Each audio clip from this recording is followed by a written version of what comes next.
Hi, and thanks for logging on to the Daily DVAR Halacha. And here's a brand new halacha for you, and it's for Sunday, the 5th day of September, and the 28th day of Elul.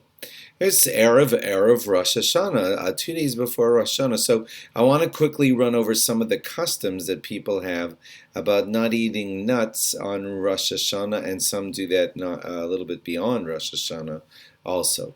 Two reasons are given. One, the gematria, the numerical value of the word egos, is the same as the numerical value of the word sin, and we would not want to be indicating anything like that about ourselves on the holy days of the Yamim Noron, these days of awe. Also because they cause added saliva, eating nuts and things like that, and we don't want that disturbing our davening. So, based on this, there are some customs. These are not strict things that you have to do. You may want to check with your parents, your family custom, or what you do, or your rabbi. But here are some of the customs that are out there. Some people don't eat nuts. Okay, we already said that. I want to give you some details now that I read from Rav Moshe Leibovitz. He says that it does not include peanuts. They're in a whole different category. They don't fall under that category of nuts exactly, and therefore peanuts are okay for Rosh Hashanah.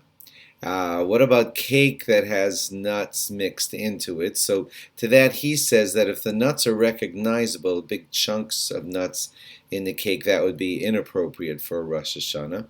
He says that some have the custom to not eat lemons or do lemon juice because of the strong sour taste, and we don't want that giving a sour simon or sign at the beginning of the year.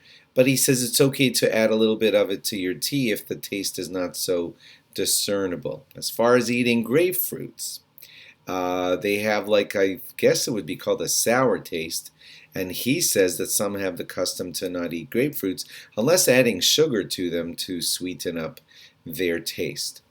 There are a lot of people who have the custom not to have chrein or horseradish. Chrein is horseradish, just translating that for you.